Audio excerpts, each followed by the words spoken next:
Welcome to the Pine Away Motel and Cabins by Katarina Beivold. Beivold is the best-selling author of The Readers of Broken Wheel Recommend. Once again, the premise of her novel is a bit quirky, to say the least. The Pine Creek Motel has seen better days, but Henny thinks it is just charming. But Henny always sees the best of things, even though she was killed by a truck as she crossed the road. The funeral is now over, but Henny is still around so that she can help her friends, family, and community. Each character is distinct and very complex, although the setting is quite ordinary. It's another very enjoyable book by this author.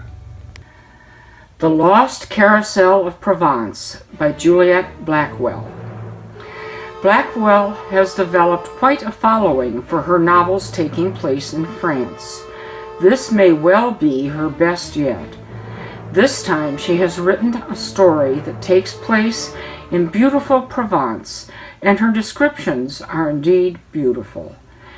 She narrates the story from several different time periods and perspectives. It begins with Maëlle Tanguy, who was an apprentice at the famous Carousel factory of Gustave Réal.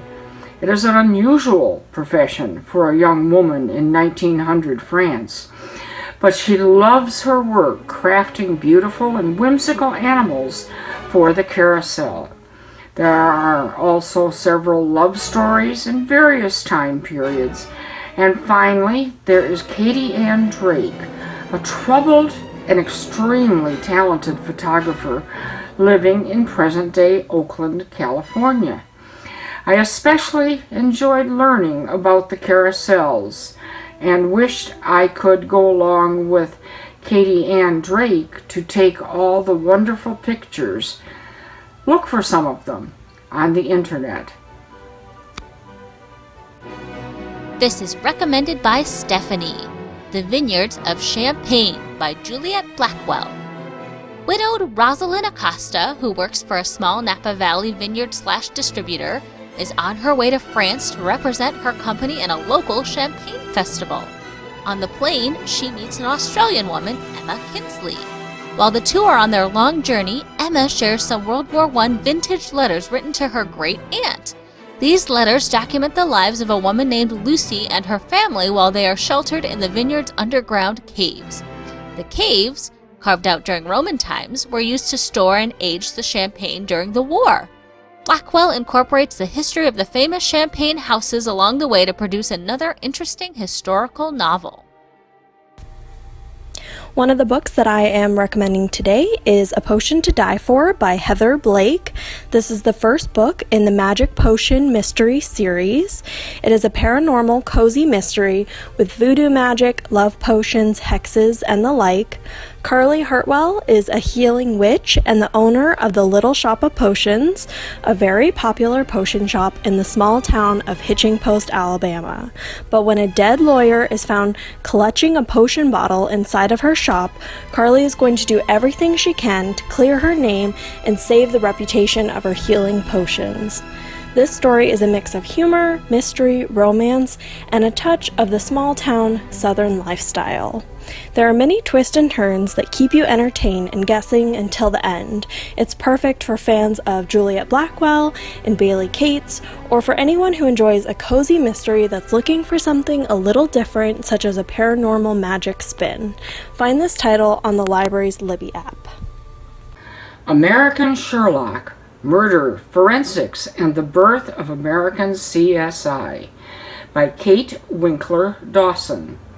This is a wonderful true crime book starring the detective, not the criminals.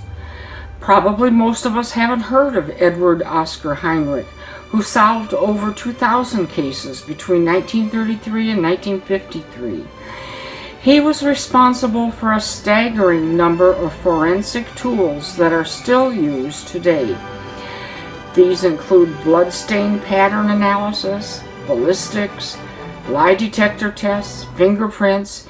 He had a wonderful knack for finding clues establishing evidence, and deducing answers.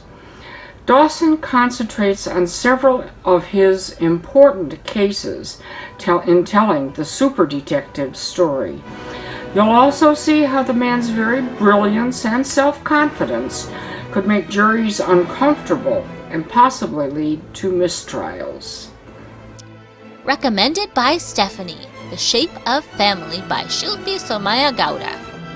The Oleander family lives a good life in Southern California. Mom, Jaya, daughter of an Indian diplomat, and Keith, a baker, met in London and now have 2 beautiful children. This perfect life falls apart when Prem, their young son, drowns in the family pool while Karina, the daughter, is supposed to be babysitting him. Jaya and Keith cope very differently. Mom throws herself deeply into her spirituality while Dad spends his days and nights working. Karina is left to navigate her own way as Prem watches from beyond. The next title that I have is All Your Perfects by Colleen Hoover. Colleen Hoover has a way of writing love stories that surround you and stay with you long after they are over.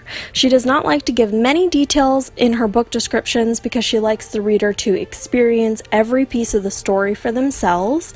In a similar fashion, I do not want to say too much about her books, but I definitely want to recommend them. All Your Perfects is about a couple that truly loves each other, but is not sure if love is enough to keep their marriage alive. Every little secret and lie adds up, and with each new complication, their marriage is pushed closer and closer to the breaking point. The story is told from alternating between past and present, where you can see how beautiful their relationship was and how in love they were with one another, to how complicated and devastatingly painful their marriage has become. This is a love story that shows the importance of communication in any relationship and of finding hope when everything feels lost. Find this title on the library's Libby app.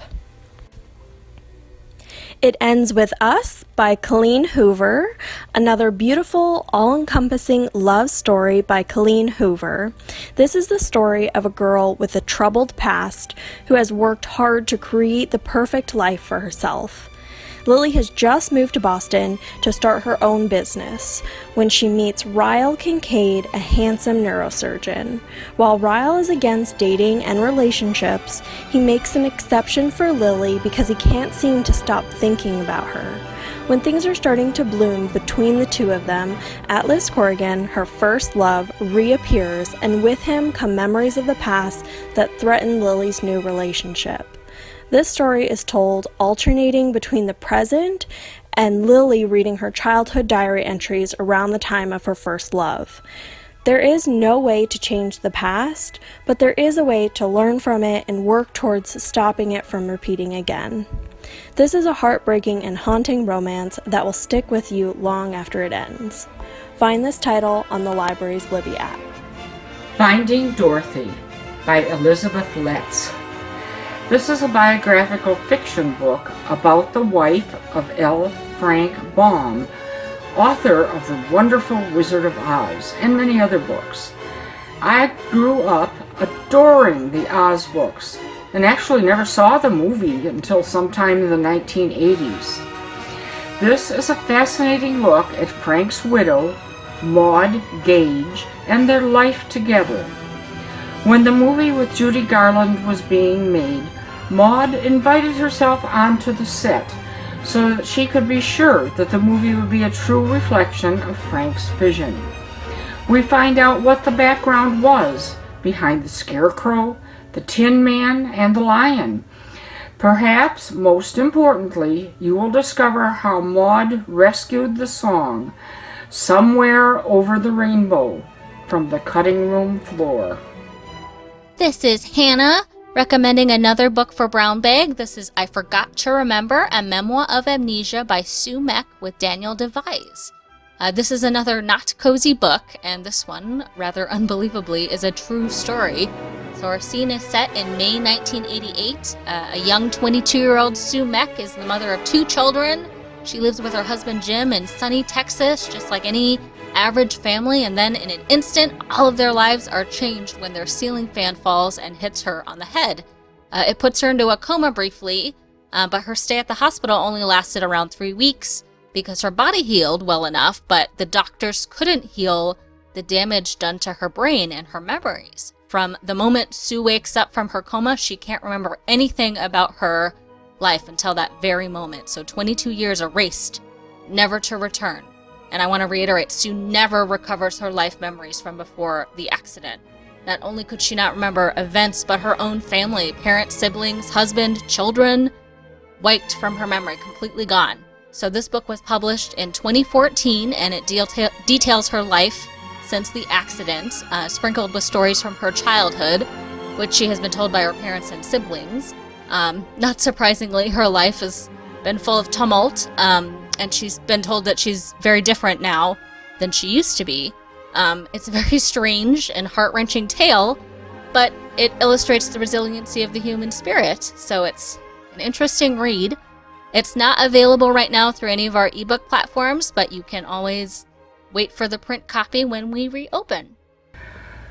Her Quiet Revolution, a novel of Martha Hughes Cannon, frontier doctor and first female state senator, by Marianne Monson.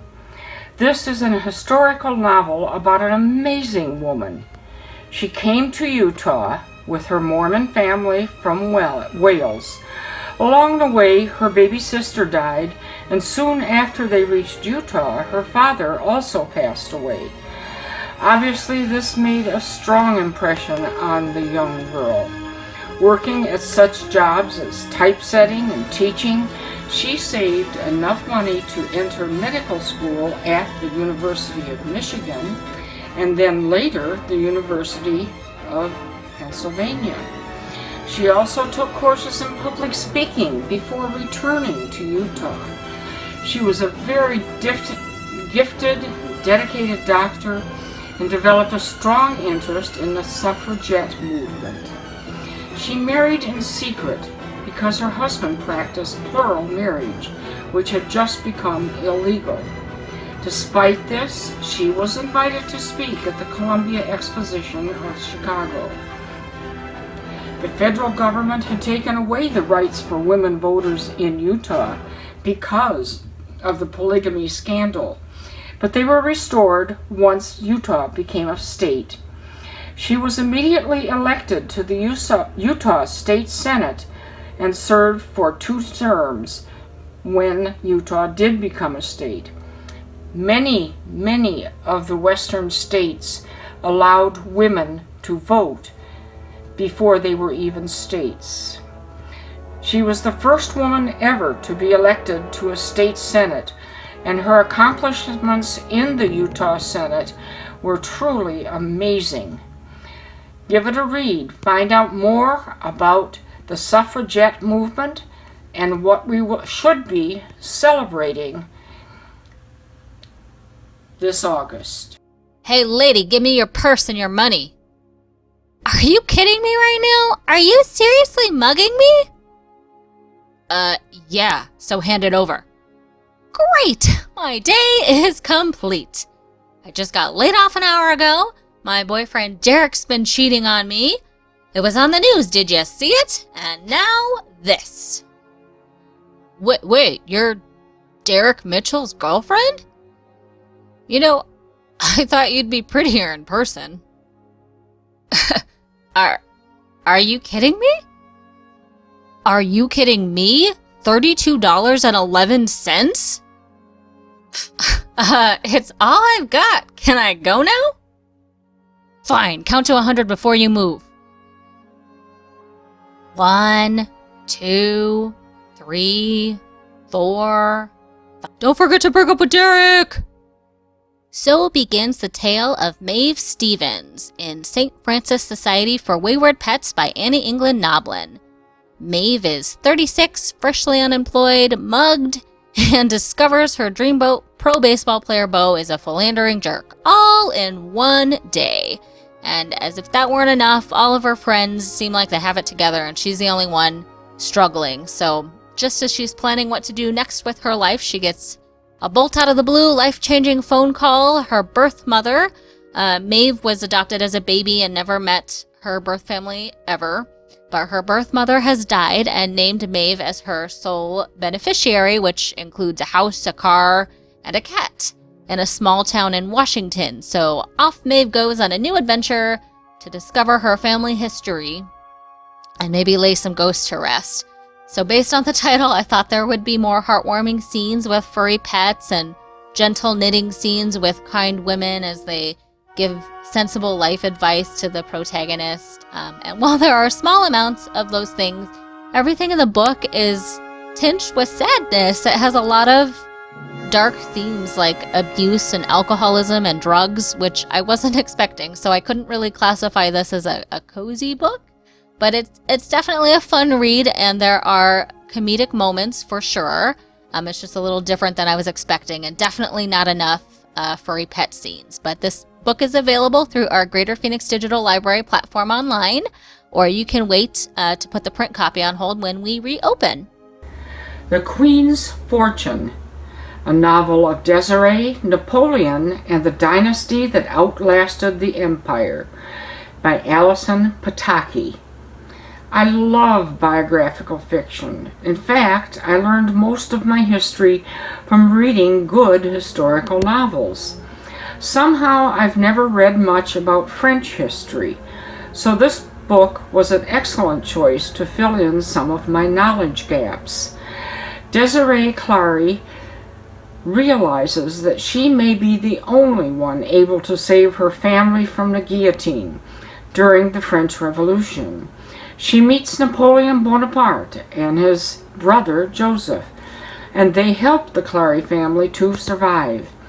Desiree's sister marries Joseph, and Desiree has an affair with Napoleon that leads to their engagement. But then Napoleon meets Josephine, and Desiree is cast aside.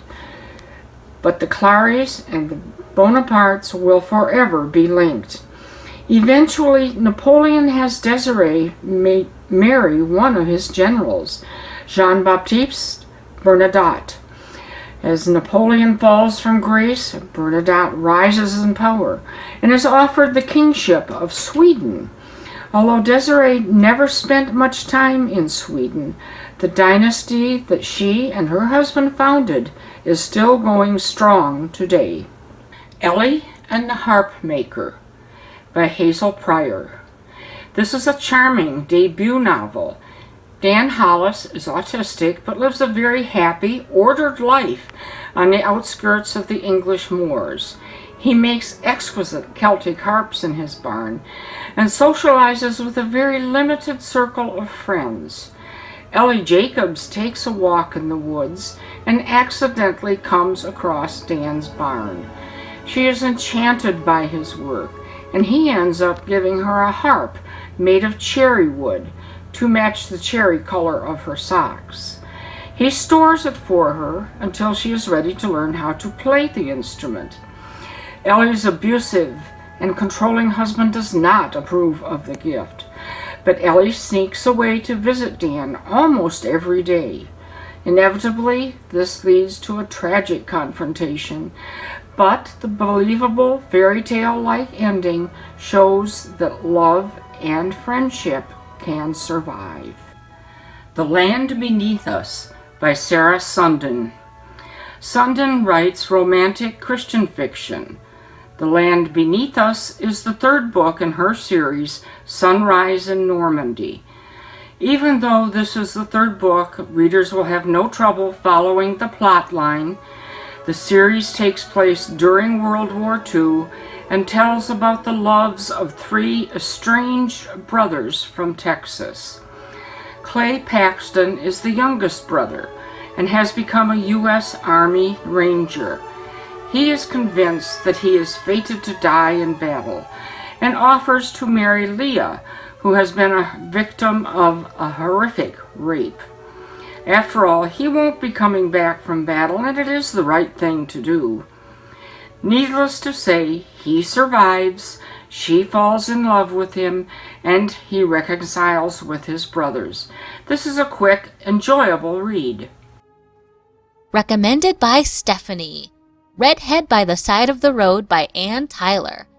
As in her novel The Accidental Tourist, Tyler presents the reader with another community of oddball and endearing characters. Micah Mortimer is a 40-something guy with highly rigid ways.